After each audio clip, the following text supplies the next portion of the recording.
여러분은 운동하시나요? 건강을 위해서 만약에 우리가 운동을 하기로 마음먹는다면 제일 먼저 싸워야 할 것은 자기 자신입니다. 제일 먼저 자신의 구습과 자신의 근육들과 갈등이 일어날 것입니다. 편안했던 습관, 아무런 고통도 원치 않는 근육이 괴롭다면서 자신에게 호소할 것입니다. 그러나 그 갈등을 넘어서야만 비로소 건강한 몸으로의 변화가 가능한 것이겠죠. 마찬가지로 복음도 마찬가지입니다. 우리 인생의 진정한 회복이 일어나기 위해서라면 복음은 우리 삶에 다양한 갈등을 줍니다.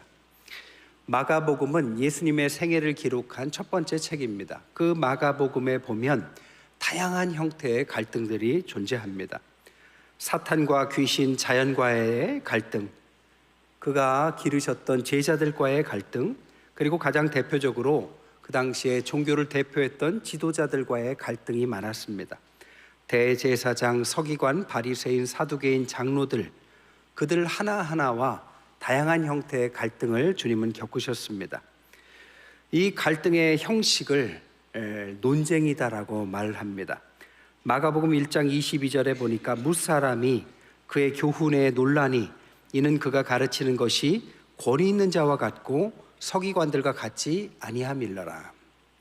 예수님의 가르침은 누가 들어도 이전의 가르침과 동일하지 않았습니다. 아주 놀라웠고 동일한 성경에 대한 해석도 전혀 달랐고, 그래서 그 당시에 있는 사람들과 갈등을 맺었습니다. 주님의 파격적인 성경 해석과 종교 지도자들의 이의 제기, 예수님의 답변의 형태로 성경은 다양한 논쟁이 기록되어 있습니다. 마가복음은 8개의 큰 논쟁이 있습니다. 지역적으로 갈릴리에서 5번의 논쟁이 있었고, 그리고 예루살렘에서 3번의 논쟁이 있었습니다. 각각 바리새인과 서기관들과는 안식일법, 정결법, 장로들의 유전에 관한 율법의 논쟁이 있었고, 대제사장, 장로, 서기관들과는 성전에 대한 권위와 기득권에 관한 성전에 관한 논쟁이 있었습니다. 즉 그들이 가장 중시 여기었던 것, 그들이 당연하게 생각했던 것에 대해서 예수님은 단순한 논쟁이나 악유가 아니라 아주 본질적인 성경의 뜻을 회복하셨고, 그것에 대해서 기존에 있는 사람들은 논쟁을 통해서 반대했던 거죠.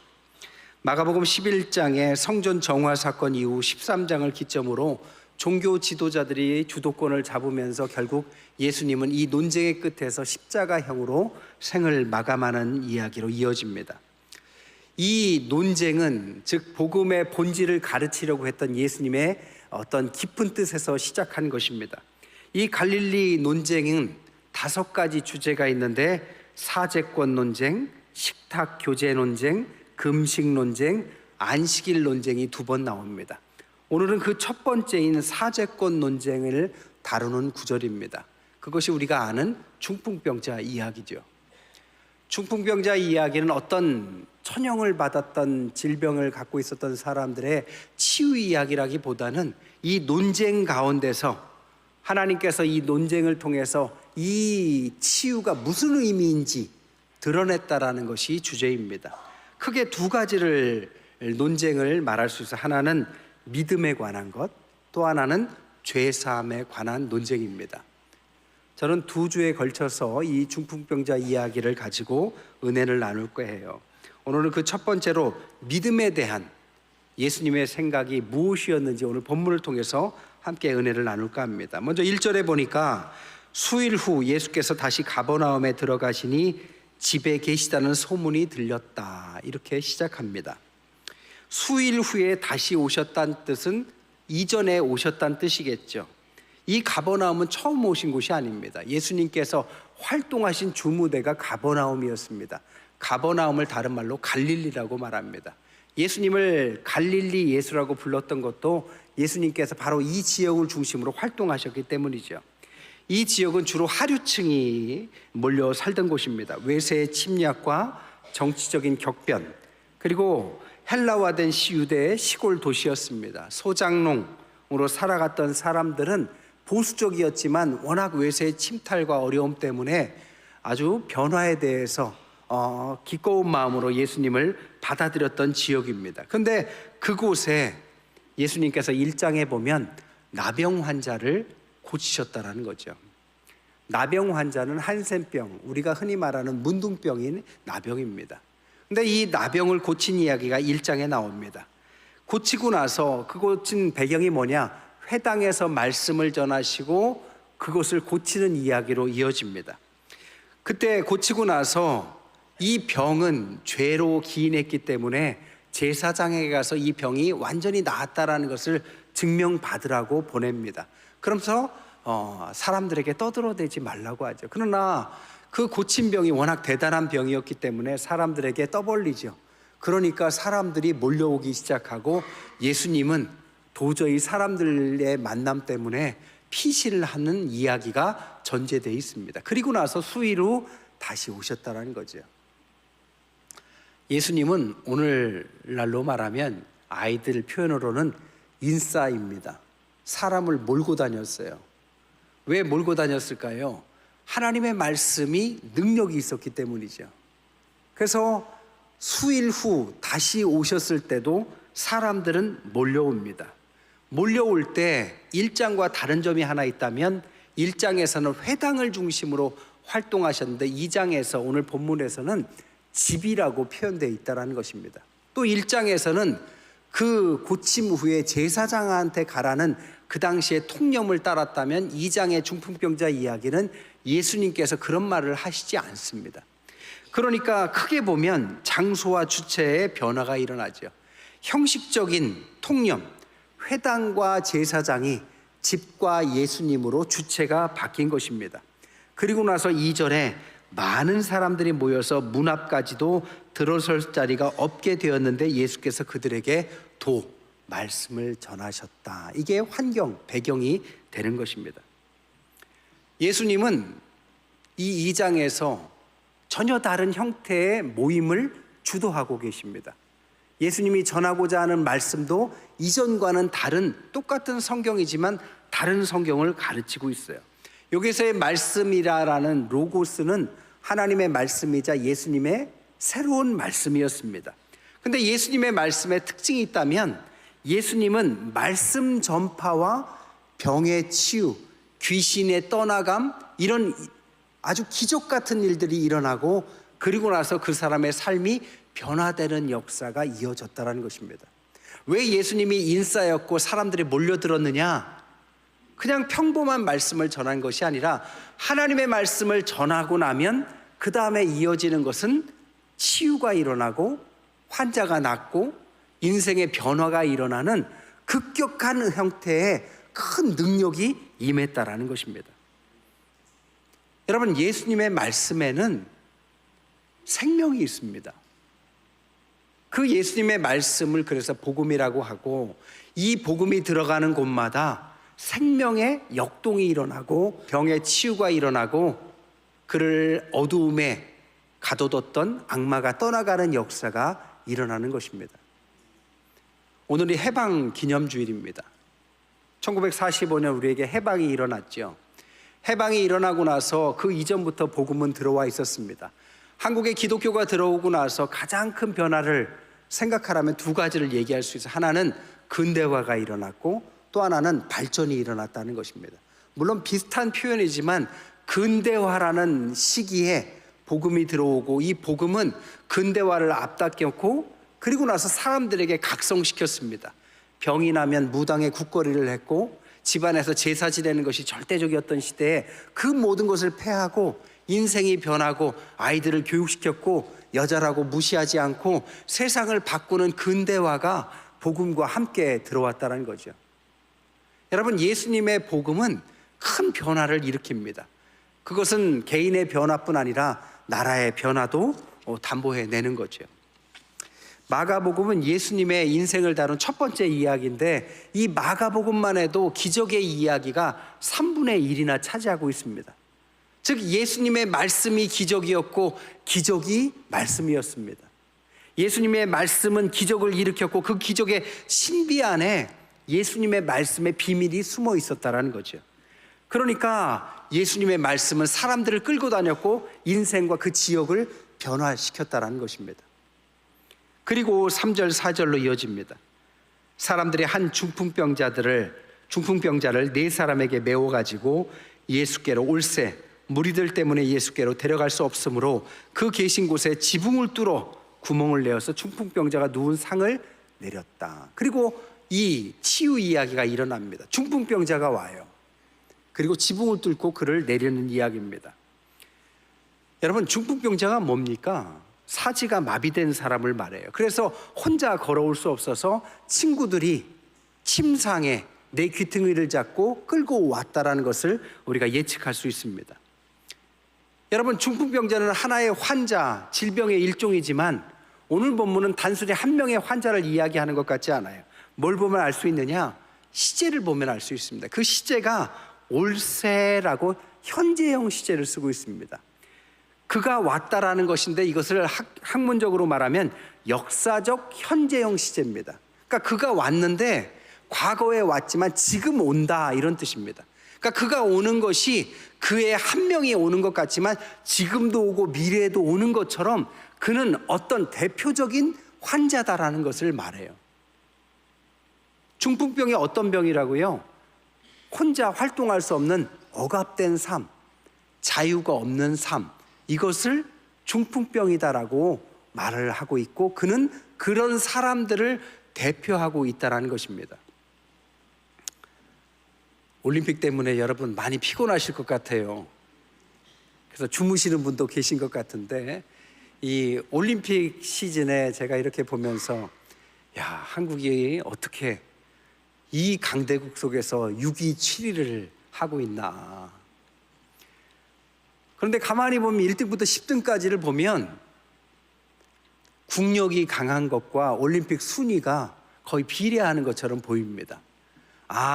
그러니까 우리가 6위 7위를 하면 우리나라가 세계 국력에서 6위 7위를 점하게 됐다는 것을 우리가 생각할 수 있겠죠. 우리나라가 1945년에 비로소 독립국가가 됐어요. 따져보면 80년이 안 됐습니다. 그런데 전 세계 그 수많은 국가 중에서 10위 안에들은 강국이 됐어요. 다른 나라들을 보면 원래 문명국가였거나 여건이 좋았거나 식민지를 통해서 강한 나라를 만들었던 나라가 대부분입니다. 근데 우리나라는 식민지도 겪고 전쟁도 겪고 가난도 다 겪었는데 전 세계 6위 7위를 하는 강국이 됐어요. 이게 얼마나 놀라운 일인지 아십니까? 한국만 안 놀래요. 전 세계 사람들은 다 놀라워하고 있습니다. 원인이 뭘까요? 많은 원인이 있겠지만 제일 먼저 기성세대들이 워낙 헌신했습니다. 정말 오지로, 전쟁터로, 저 탄광으로, 간호사로, 저 중동으로 가면서 목숨 걸고 돈을 벌었어요. 그래서 이렇게 기반을 마련해서 발전한 거죠. 또한 다음 세대들, 젊은 세대들이 워낙 월등합니다. 자유롭고 재능도 뛰어나고 기죽지 않아요. 그런 것을 잘 조화된 종목들이 있더라고요. 양궁이나 태권도를 보면 그래요. 양궁 같은 거는 거의 우리나라가 독식을 하죠. 5개 종목 다 금을 휩쓸었지 않았습니까? 정말 대단한 것 같습니다. 또한 태권도가 우리 종주국이지만 16년 만에 또 금메달을 땄어요. 분석해 놓은 걸 봤더니 이 양궁과 태권도는 공통점이 뭐냐? 바로 공정한 경쟁 시스템과 아주 빵빵한 후원이 있었다고 합니다. 막강한 후원과 선수들끼리 공정하게 경쟁시키니까 이런 좋은 결과를 냈대요. 반면에 미흡한 종목이 있었죠. 금메달을 땄지만 안타까운 소리를 했습니다. 배드민턴 종목이 그랬어요. 금메달 따서 기뻐하면서 제일 먼저 울면서 하는 이야기가 뭡니까? 내가 금메달 딴 원동력이 분노였다라고 이야기를 했어요. 22살짜리가 얼마나 한이 맺혔으면 그런 이야기를 쏟아냈을까요? 우리는 그 안에 있는 내부적 사정은 잘 알지 못하지만 가만히 들여다보면 축구협회보다 임원들도 많고 기부금은 한 푼도 내지 않은 사람들이 회장과 부회장, 임원을 맡고 있고 그러면서 어린 선수가 뭔가 억울한 이야기를 하는 것을 들어주기보다는 뭔가 우리는 최선을 다했는데 우리도 억울하다는 식으로 이야기하는 걸 봐서 참으로 좀 안타까운 생각이 들었습니다. 누가 잘못했는지는 우리는 알 수 없지만 우리가 그냥 쉽게 생각해서 안세영 선수란 젊은 유망한 선수가 금메달을 따고 나서 답답하다, 뭔가 우리 시스템이 그것을 도와주는 시스템은 아닌 것 같다라고 이야기했다면 분명 현실을 반영한 것이겠죠. 그는 억압당하고 있었고 자유함이 없었습니다. 좋은 결과를 냈지만 그것보다는 이 시스템에 문제가 있다라고 이야기하는데 어른들은 여전히 그가 뭔가 잘못하고 말을 좀 조심하라고 이야기를 하고 있죠. 어른스럽지 못한 것 같습니다. 기성세대인 저도 좀 미안한 마음도 있고 아직 우리나라가 발전했지만 바뀌어야 될 부분이 여전히 있다라고 생각이 들었습니다. 여러분, 중풍병자가 뭘까요? 한 명의 아픈 사람을 넘어서 그 시대에 억압당하고 자유롭게 말하지 못한 어떤 사람을 대표하는 사람, 예수님께 나와서 답을 얻기를 원하지만 쉽게 나올 수 없는 사람, 그 사람이 나왔다라는 것입니다. 그런데 2절에 보니까 많은 사람들이 모여서 예수께 나아가는 문을 막고 있습니다. 그래서 나오지 못하고 있어요. 그랬더니 친구들이 방법을 생각하는 것이 지붕을 뚫고 그를 내려서 예수님을 만나게 했다라는 것입니다. 1장 45절에 보니까 예수님께서 도시로 갈 때도 누군가 무리들이 막고 있습니다. 2장 2절에 보니까 중풍병자가 집으로 들어가서 주님을 만나려고 할 때도 누군가가 막고 있어요. 누군지는 모르지만 수많은 무리라고 말하고 있고 그들은 장애물이 됩니다. 그래서 주님께 나아가는 것을 막고 있습니다. 회당에서도 막고 있었고 집에서도 막고 있습니다. 회당은 그렇다 할지라도 이제 집, 자유로운 공간, 누구라도 들어올 수 있는 그 공간으로 옮기셨는데도 불구하고 누구도 오는 것을 거리껴하지 않았던 주님께 누군가가 막고 있었고 그 장애물 때문에 꼭 만나야 될 사람이 만나지 못하고 있었다는 거죠. 그런데 그 길을 열었다라는 겁니다. 어떻게 해요? 지붕을 뚫고서. 저는 이것을 이렇게 생각해요. 수직 하강 접근법이다. 수평적으로는 길이 막혔어요. 수직으로 내려왔어요. 그 당시 지붕 구조를 좀 더 설명하자면 우리나라 구조하고 좀 다릅니다. 큰 기둥으로 하고 나서 작은 나무를 뼈대처럼 연결합니다. 그 위에 흙을 발라서 지붕을 만들었대요. 그러니까 지붕을 뜯는 것이 그렇게 어려운 일은 아니었을 겁니다. 그러나 이렇게 4명에서 1명을 떠밀고 갈 때는 5명에서 올라가기에는 위험한 구조입니다. 그러나 그들은 용기를 내서 지붕으로 올라갔고 길이 없으니까 지붕을 뚫어서라도 그 지붕에서 침상을 내려간 거죠. 아무도 예상을 못했어요. 사람들이 막고 있으니까 내 차례가 올 때까지 수동적으로 기다렸거나 아니면 이제나 저제나 길이 날까를 기다리고 있었겠죠. 그러나 이 사람들은, 이 친구들과 이 중풍병자는 신박한 방법을 생각해냈죠. 위에서 밑으로, 수평이 아니라 수직이라는 방법을 생각해냈습니다. 근데 이 수직이라는 방법이 얼마나 성경적인 방법인지를 모릅니다. 어디에 이런 비슷한 이야기가 나오느냐? 창세기 야곱 이야기에 이 이야기가 나옵니다. 야곱의 사다리 이야기 아시죠? 야곱이 형 에서를 피해서 도망을 칩니다. 형 에서를 통해서 도망을 치는데 그의 삶의 수평적 요소들은 다 두려움의 요소고 앞뒤에 그를 전복시킬 만한 위험 요소가 있어요. 뒤에는 에서가 그를 죽이려고 눈을 뻘겋게 다가옵니다. 그런데 아직 만나지 않았지만 그가 만날 사람은 에서보다 더 독하면 독했지 못하지 않은 라반이 기다리고 있어요. 그러니까 어찌 보면 그의 수평적 삶에서는 희망이 없습니다. 떠나온 곳에서 앞으로 갈 목적지 사이에 경계 공간에 있습니다. 그는 속에 답답해. 어디로 갈지도 모르고 이 문제를 해결할 방법도 몰라요. 그의 수평적 삶은 답이 없는 답답함에 매몰되어 있어요. 근데 그때 하나님께서 이 수평의 균형을 깨시고 수직으로 그에게 다가오셨다는 거죠. 그게 야곱의 사다리입니다. 야곱의 사다리는 뭡니까? 그가 수평의 삶에서 답을 얻지 못할 때 하늘문을 여시고 이 땅에 내려오셔서 답답한 그에게 하나님의 임재를 알리고 너는 혼자가 아니다. 내가 너와 함께 있다. 천사가 오르락 내리면서 이 땅의 방법을 다 무시하시고 하늘의 수직적인 방법을 가르쳐 주십니다. 수평의 한계를 넘어서 수직의 해결책을 주셨어요. 가장 취약한 인생의 한계에 도달한 야곱에게 하나님은 수직이라는 방법을 주셨습니다. 그때 야곱이 변해요. 환경은 변하지 않았는데 야곱이 변합니다. 그리고 희망을 가지고 나아갑니다. 이게 신앙이다라고 가르쳐 주는 거죠.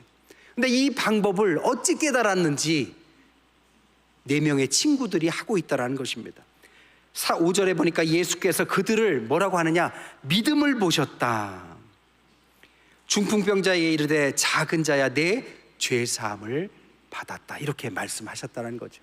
그것을 야 위험한데 어떻게 천장을 뚫을 생각을 했냐 라고 꾸짖으신 게 아니라 잘했다, 믿음이 뛰어나다, 그리고 나서 네 죄사함을 얻었다 하면서 그 앞에 소자야 작은 자야라고 말했던 작은 자의 원어가 아들아 이런 뜻입니다. 죄인이었던 그가 아들로 변하는 상황입니다. 4명의 친구의 행위는 예수님께서 믿음이다라고 칭찬했다라는 것입니다. 그들의 믿음이 뭡니까? 죄인이 예수님께 나아가지 못한다라는 율법적 통념을 깼습니다. 그리고 수직 하강의 방법을 통해서라도 예수님께 나아갔다라는 거죠. 문이 있습니다.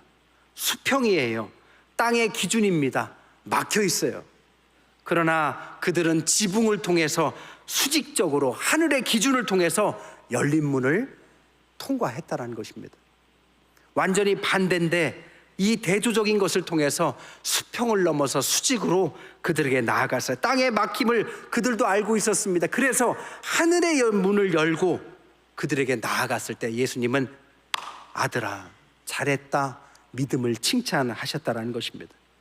예수님이 원하시는 것은 뭐냐? 땅의 법에 가로막혀서 하나님께 나아가지 못하는 것을 원하는 것이 아니라 그때 주저하고 멈추고 나는 못 갑니다, 이래서 나는 도저히 앞으로 못 갔습니다 라고 핑계대는 것이 아니라 하늘의 법을 믿고 수직적으로라도 믿음으로 나아오라는 것이죠. 그게 예수님의 로고스, 예수님의 기적이자 말씀의 중심이라는 거죠. 통념적인 상황에 무릎 꿇지 말고 믿음으로 주님께 나아와라. 그래야 너희들은 주님께 나와서 답을 얻을 수 있다는 것이죠. 오늘날 트럼프가 미국의 대통령 후보인 트럼프가 부통령 후보로 삼았던 J.D. 벤스라는 분이 있어요. 그런데 이 J.D. 벤스라는 분이 어떻게 부통령 후보까지 갔느냐? 그가 썼던 힐빌리의 노래라는 것 때문에 아마 올라갔을 겁니다. 이것은 책으로도 베스트셀러가 됐고 영화로도 만들어졌어요. 정확한 제목은 힐빌리의 애가입니다. 슬픔의 노래. 그 힐빌리가 뭐냐? 우리나라로 말하면 좀 시골 촌뜨기 백인 이런 뜻입니다.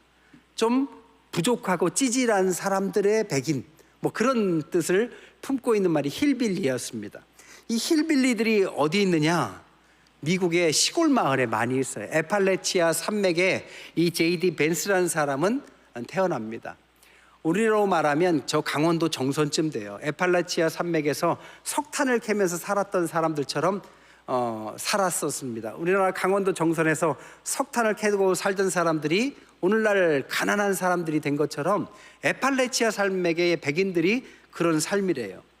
그러다 보니까 환경이 어려워지고 가난하니까 대부분의 사람들이 이 사회적 루저로 전락을 한 거죠. 거기서 J.D. 벤스가 태어납니다. 환경이 안 좋으니까 이게 아무리 좋은 것을 줘도 그것을 취할 줄을 몰라요.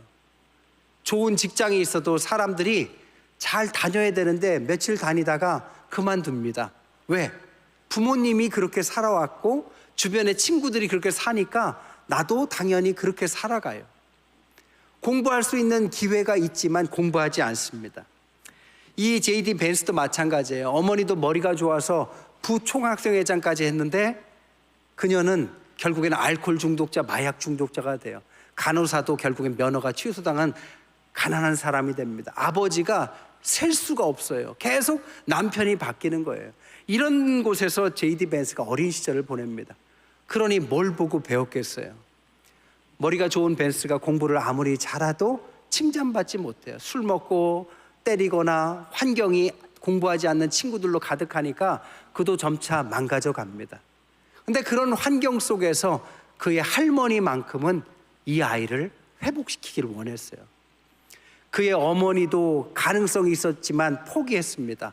인생을 망가졌어요. 그런데 그의 손자마저 이런 환경 속에서 그렇게 자라나는 것을 도저히 참을 수가 없어요. 그래서 그의 손자만큼은 제발 공부하고 성장할 수 있도록 격려했습니다. 아무리 가난해도 아껴 먹으면서 그 아이를 공부하고 노력하고 그 환경을 이기도록 가르쳤어요. 그래서 그 아이가 그 마을에서 유일하게 예일대 로스쿨에 갑니다. 변호사가 되고 상원의원이 되고 책을 쓰고 유명인사가 되고 결국에는 부통령 후보까지 올라갔다는 거죠.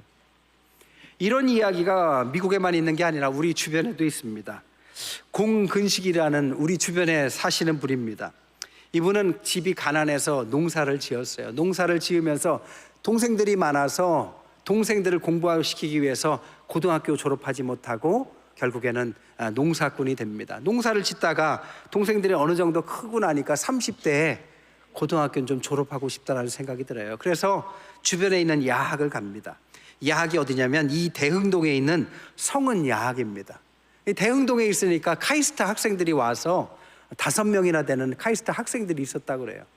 똑똑한 학생들이 이 늦게 공부하는 공근식 씨를 보면서 공부를 계속 하시라, 머리가 괜찮으시니까 공부를 계속해도 된다라고 격려해줘요. 그래서 고등학교를 졸업하고 대입 입시까지 치르게 됩니다. 그래서 배제대 전산전자 물리학과에 입학합니다. 그래도 여전히 생활은 어려워서 낮에는 농사를 짓고 저녁에는 공부를 하길 이어가요. 근데 워낙 성실하고 머리가 뛰어나니까 교수가 카이스트에 한 명 청강할 수 있는 기회를 그 공근식 씨한테 줘요.